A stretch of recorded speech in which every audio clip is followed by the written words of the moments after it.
Chapter 1 of The Power of Israel in the United States by James Petras. Who fabricated the Iraq War threat?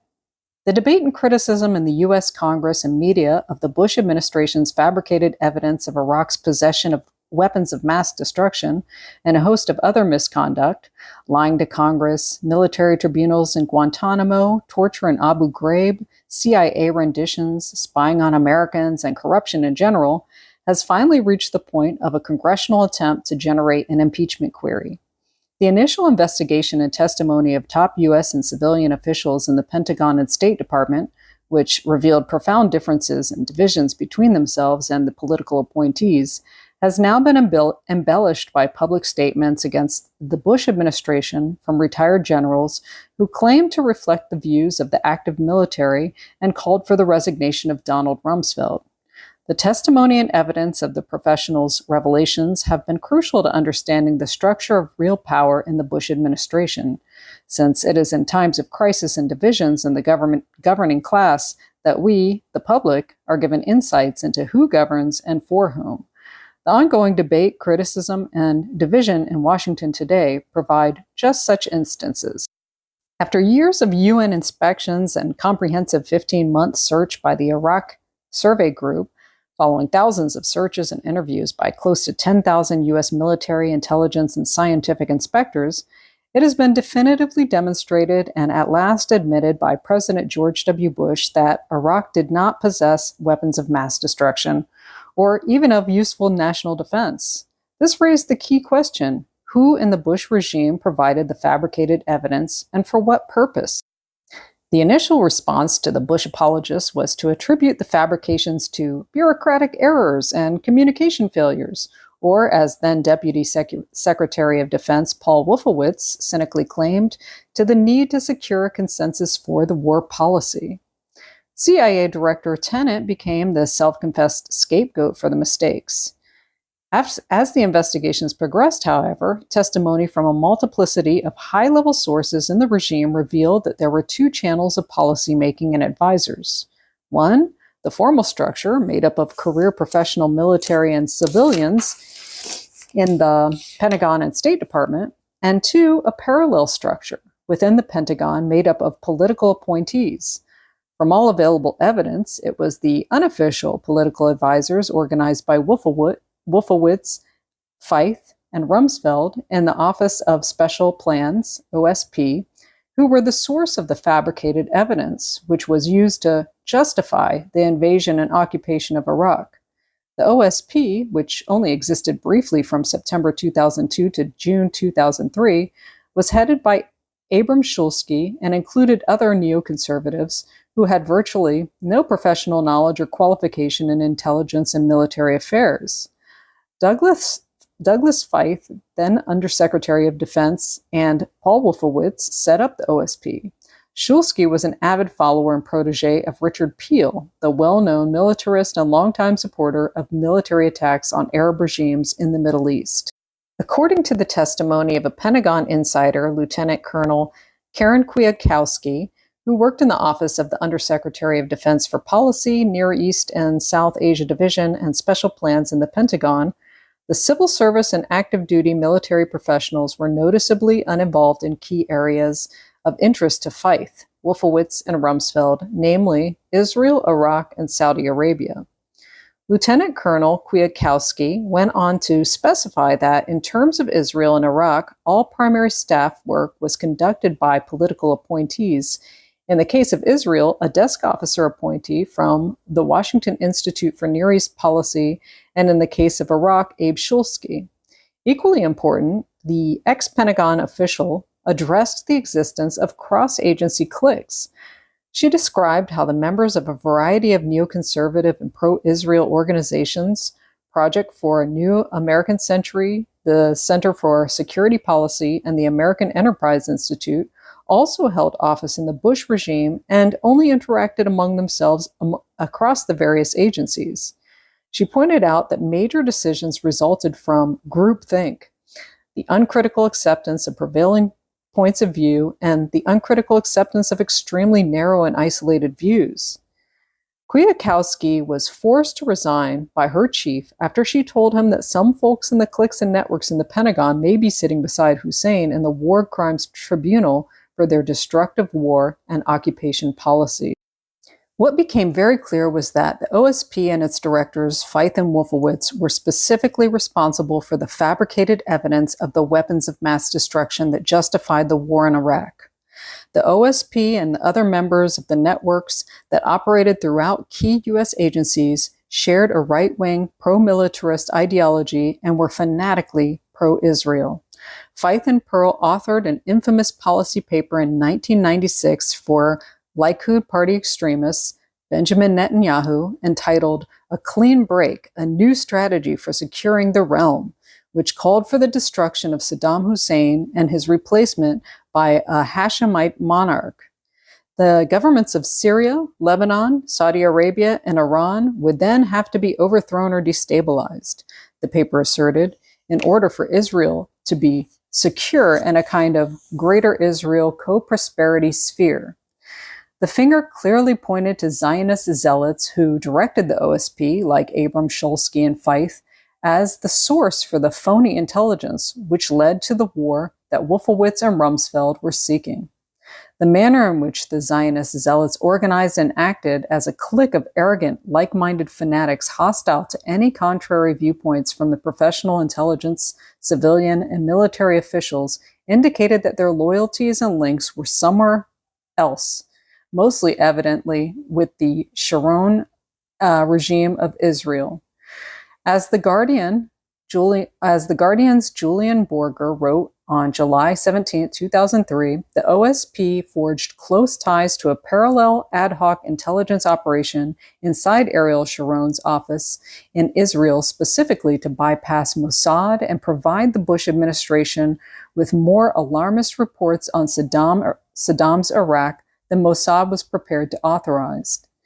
It is interesting to note that the influential right-wing Zionists in the Bush administration actually provided reports on Iraq which were at variance with reports from the Israeli Mossad, which did not believe that Iraq presented any threat to the US or Israel. Mossad's skepticism was shared by the CIA, now known to have advised the Bush administration on the non-existence of WMDs. With the primary intelligence agencies of Israel and the US advising otherwise, it is credible to presume that their negative findings on Iraqi WMDs were overruled due to better information and not to better clout. The Jewish lobby, not big oil. Contrary to the view of most American progressives that oil, and specifically the interests of big oil, is the primary mover, there is no evidence that the major U.S. oil corporations pressured Congress or promoted the war in Iraq or the current confrontation with Iran. To the contrary, there is plenty of evidence that they are very uneasy about the losses that may result from an Israeli attack on Iran. Furthermore, it seems reasonable to suppose that big oil is far from happy about taking the rap for all that is happening in the Middle East, particularly when it combines with public anger at high gas prices and leads to Senate inquiries.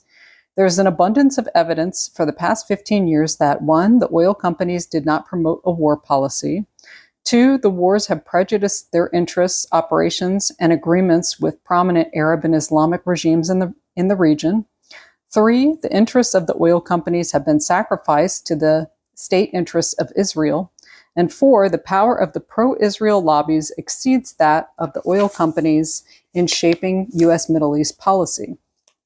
A thorough search through the publications and lobbying activities of the oil industry and the pro-Israel lobbies over the past decade reveal an overwhelming amount of documentation demonstrating that the Jewish lobbies were far more pro-war than the oil industry. Moreover, the public records of the oil industry demonstrate a high level of economic cooperation with all the Arab states and increasing market integration. In contrast, the public pronouncements, publications, and activities of the most economically powerful and influential pro-Israel Jewish lobbies were directed toward increasing U.S. government hostility to the Arab countries, including exerting maximum pressure in favor of the war in Iraq, a boycott or military attack on Iran, and U.S. backing for Israeli assassination and ethnic cleansing of Palestinians. The most striking illustration of Jewish power in shaping U.S. policy in the Middle East against the interests of big oil is demonstrated in U.S.-Iran policy. As the Financial Times notes, international oil companies are putting multi-billion-dollar projects in Iran on hold, concerned about the diplomatic standoff, U.S. economic military threats over the country's nuclear program. In fact, as Michael Clare pointed out, no doubt the major U.S. energy companies would love to be working with Iran today in developing these vast oil and gas supplies. At present, however, they are prohibited from doing so by Executive Order 12959, signed by President Clinton in 1995 and renewed by President Bush in March 2004. Despite the fact that billions of dollars in oil, gas, and petrochemical contracts are in play, the pro-Israel lobby has influenced Congress to bar all major U.S. oil companies from investing in Iran. Through its all-out campaign and the U.S. Congress and administration, the U.S. Jewish-Israeli lobby has created a warlike climate which now goes counter to the interests of all the world's major oil companies, including BP, the UK-based gas company, Sasol, South Africa, Royal Dutch Shell, Total of France, and others. A question to ponder is whether war for oil is the same as war in the interests of big oil. Writing in the prestigious French monthly Le Monde Diplomatique in April 2003, Yaha Sadowski argued, as part of their grand plan for using a liberated Iraq as a base from which to promote democracy and capitalism across the Middle East, the neocons want Baghdad to explore for new reserves, rapidly increase production capacity, and quickly flood the world market with Iraqi oil. They know that this would lead to an oil price crash, driving it to $15 a barrel or less.